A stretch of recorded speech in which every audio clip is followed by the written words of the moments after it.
Em um tempo onde a humanidade havia se afastado dos caminhos da moralidade e do bem, a terra estava corrompida diante dos olhos de Deus. Foi então que Noé, um homem justo e íntegro entre seus contemporâneos, recebeu um chamado que mudaria para sempre a história da humanidade. Deus falou diretamente com ele, instruindo-o a construir uma grande arca, pois um dilúvio cobriria toda a terra para purificá-la de sua maldade. Mas este chamado não era apenas um aviso, era uma missão divina. Noé deveria seguir instruções exatas sobre como construir a arca. Suas dimensões, o tipo de madeira, o número de andares, a divisão dos compartimentos. O que muitos desconhecem é que, para além da estrutura, Noé também recebeu revelações sobre o funcionamento interno da arca, projetado não apenas para resistir às águas, mas para manter a vida em seu interior por longos meses. O primeiro segredo da arca estava em sua estabilidade. Mesmo com as ondas furiosas e a pressão das águas, a arca não era feita para navegar como um navio comum, mas para flutuar como uma base estável. Seu formato era semelhante a uma caixa longa e robusta, sem proa nem popa. Isso a tornava extremamente estável, evitando que virasse ou sofresse danos estruturais com o impacto das águas. Dentro dela, a divisão era meticulosamente organizada. Animais de todos os tipos seriam alojados em compartimentos específicos, divididos por espécie, alimentação e comportamento. Havia um sistema rudimentar, mas incrivelmente eficaz, de ventilação natural, que utilizava aberturas superiores e o próprio calor dos corpos dos animais para promover circulação de ar.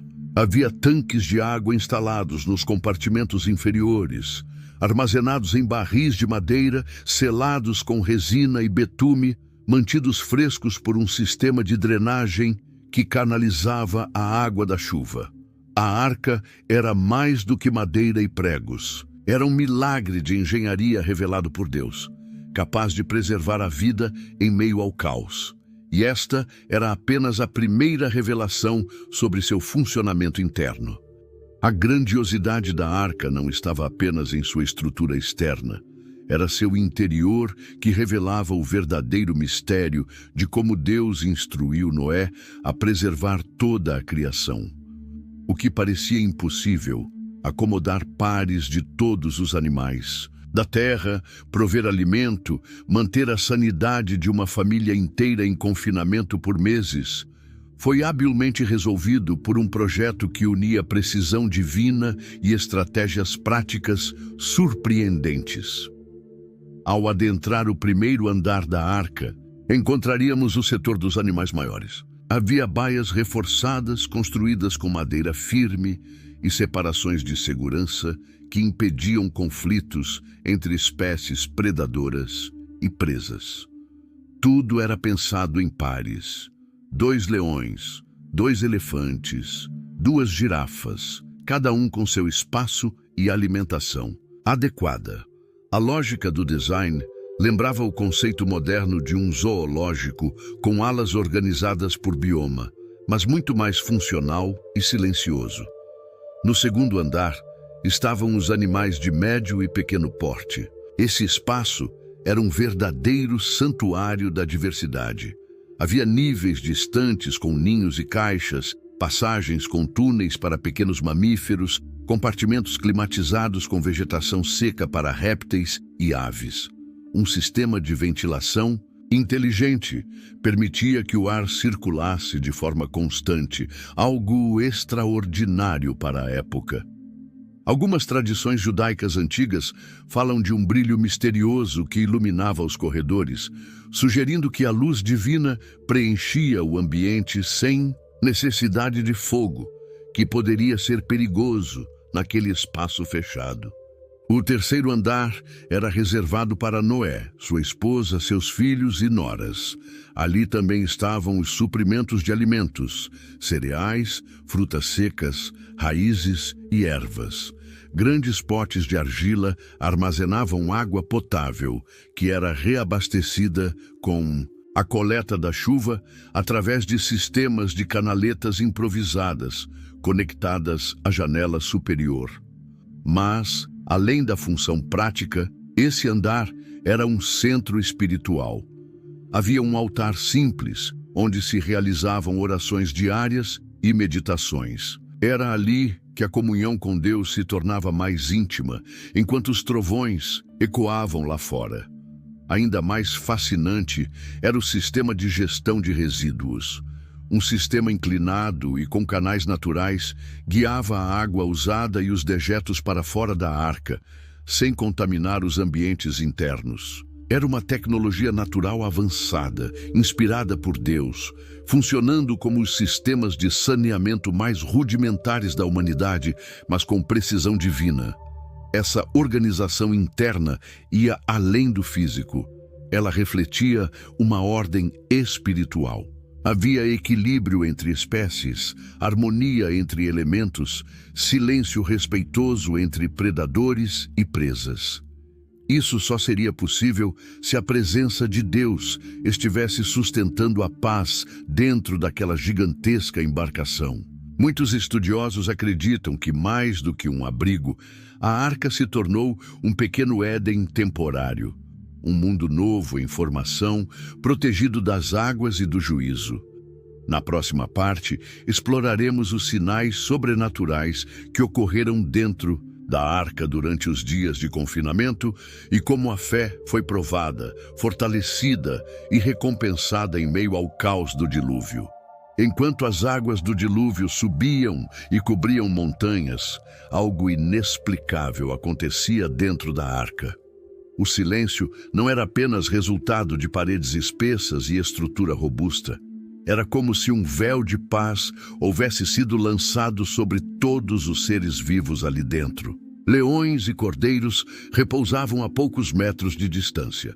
Serpentes não atacavam. Insetos não se multiplicavam descontroladamente. Era como se o próprio Criador houvesse imposto sua ordem sobre a natureza. Testemunhos preservados por tradições judaicas e cristãs antigas falam de cânticos vindos do alto da arca. Sons como corais angelicais podiam ser ouvidos durante a noite. Havia luzes que surgiam em momentos de oração, iluminando o altar. E o mais impressionante, há relatos de que a arca nunca flutuou à deriva. Ela era conduzida como se tivesse uma mão invisível a guiando, sempre em equilíbrio, mesmo diante das maiores ondas. Noé e sua família relataram experiências profundas, visões, sonhos e profecias. Dizem que os filhos de Noé receberam orientações para o mundo que viria após as águas baixarem, instruções que moldariam o novo começo da humanidade. Cada dia na arca era uma lição, sobre fé, obediência e confiança absoluta. Deus estava ali, presente, vivo, não como uma ideia distante, mas como uma realidade palpável. E mesmo cercados pela destruição lá fora, os que estavam dentro da arca sabiam que estavam seguros nas mãos do Altíssimo. Com o tempo passando e o dilúvio persistindo, a experiência dentro da arca deixou de ser apenas uma jornada de sobrevivência e se transformou em um mergulho profundo no íntimo de cada um dos ocupantes. O confinamento forçado, longe do mundo, exterior, em meio a centenas de espécies animais, exigia mais do que paciência, exigia fé resiliente. Imagine viver sem ver o sol por semanas, o som constante da chuva martelando a estrutura, o balanço da arca sobre as águas violentas e a ausência total de qualquer horizonte visível. Noé e sua família enfrentaram o medo, a ansiedade, a saudade da terra firme e o peso da responsabilidade pela continuidade da humanidade. Mas foi nesse cenário que o Espírito de Deus se fez mais presente. As orações se tornaram intensas. O altar do terceiro andar passou a ser visitado várias vezes por dia. Os cânticos começaram a ser entoados em uníssono, como forma de manter viva a esperança. As histórias dos antigos, passadas por gerações, eram relembradas e recitadas, como forma de manter o coração ancorado. Durante esse tempo, a família de Noé se fortaleceu espiritualmente. Eles começaram a entender que a arca era mais do que madeira e betume. Era um útero espiritual, onde Deus gestava uma nova humanidade. Ali, em meio à escuridão, nascia uma luz. A confiança em Deus se tornava a maior âncora. A convivência exigia perdão constante. Erros e tensões eram inevitáveis. Mas, segundo os relatos preservados em textos antigos, cada desentendimento era seguido de reconciliação e oração. Era como se a arca ensinasse, além da preservação da vida, o valor da unidade e da renovação do espírito. Quando finalmente as águas começaram a baixar e a arca repousou suavemente sobre as montanhas de Ararat, uma nova fase se iniciava. O silêncio que agora reinava do lado de fora contrastava com a vibração de expectativa dentro da arca. Após meses confinados, Noé e sua família sabiam que estavam prestes a testemunhar o recomeço do mundo. Mas a saída não foi imediata. O texto bíblico nos mostra que, mesmo após o repouso da arca, Noé esperou pacientemente por sinais claros de Deus. Ele soltou um corvo e depois uma pomba, e foi somente quando esta retornou com um ramo de oliveira que ele entendeu. A vida havia retornado à terra. A saída da arca foi solene, quase litúrgica. Era o nascimento de uma nova era. Quando os pés de Noé tocaram o solo seco, ele não pensou primeiro em plantar, construir ou explorar. Pensou em adorar. O primeiro ato fora da arca foi levantar um altar. Ele entendeu que sem Deus, nenhum futuro seria possível. E naquele altar foi selado um dos pactos mais profundos da história da humanidade. O próprio Deus desceu em palavras e fez uma promessa. Nunca mais destruiria toda a vida por meio de um dilúvio. E para firmar esse pacto, ele pintou no céu um sinal, o arco-íris. Não um mero fenômeno óptico, mas um lembrete eterno de misericórdia, reconciliação e esperança. Um arco apontado para o alto, não como uma arma de guerra, mas como uma aliança de paz. A terra, agora silenciosa, carregava as marcas do juízo, mas também estava repleta da promessa de um recomeço. A vegetação brotava timidamente, os animais saíam da arca aos pares, cheios de instinto e vida. Era como se um novo Gênesis estivesse em curso, uma segunda chance para a humanidade. Noé e sua família iniciaram esse novo mundo com temor e reverência. Eles sabiam que tinham sido escolhidos não por mérito, mas por graça. E com isso, carregavam a responsabilidade de ensinar às futuras gerações os princípios que sustentaram a arca: fé, obediência, união e intimidade com o Criador. Muitos estudiosos acreditam que ali, naquele momento, nasceu o conceito de civilização espiritual. Sociedades que não apenas constroem com pedras e madeira, mas que edificam a vida com valores eternos. O legado da arca não estava em sua madeira, mas naquilo que ela preservou, a essência da humanidade redimida. A Arca de Noé não é apenas uma história do passado, não é apenas uma lenda antiga contada por avós e pastores. Ela é, na verdade, um espelho espiritual que continua a refletir verdades profundas sobre a vida, a fé e a salvação.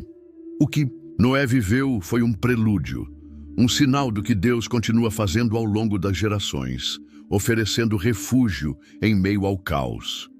Hoje, vivemos em um mundo novamente envolto em incertezas. As tempestades são diferentes, crises emocionais, espirituais, morais, ecológicas. Mas a necessidade de uma arca permanece. E essa arca agora não é feita de madeira de gofer ou selada com betume. Ela é construída com fé, com esperança, com verdade. A verdadeira arca é Cristo, que oferece salvação, proteção e direção para quem crê e se entrega. Dentro da arca, Noé encontrou mais do que proteção física. Ele encontrou comunhão. Ele conheceu um Deus que fala, guia e sustenta. Ele viu o impossível acontecer diante de seus olhos. Predadores se tornarem mansos, um navio resistir ao impossível, um novo mundo nascer das águas. E esse mesmo Deus, que moldou aquela arca com suas próprias mãos e sabedoria, continua chamando pessoas para entrarem em sua presença hoje. A história de Noé é um convite, um chamado para confiarmos, mesmo quando não entendemos, para construirmos, mesmo quando somos ridicularizados, para permanecermos fiéis, mesmo quando tudo parece estar desmoronando. Porque a chuva pode até cair, mas os que estão com Deus sempre encontrarão refúgio. E agora que você caminhou conosco por dentro desse mistério milenar, é hora de olhar ao redor e fazer uma pergunta. Qual é a sua arca? Onde está o seu refúgio? Em quem você tem confiado? Se esta mensagem tocou seu coração, inscreva-se agora no canal Aventuras Bíblicas Épicas. Aqui você descobre as histórias mais emocionantes da Bíblia como você nunca viu antes. Aventuras, fé, milagres e lições de vida contadas com emoção e profundidade.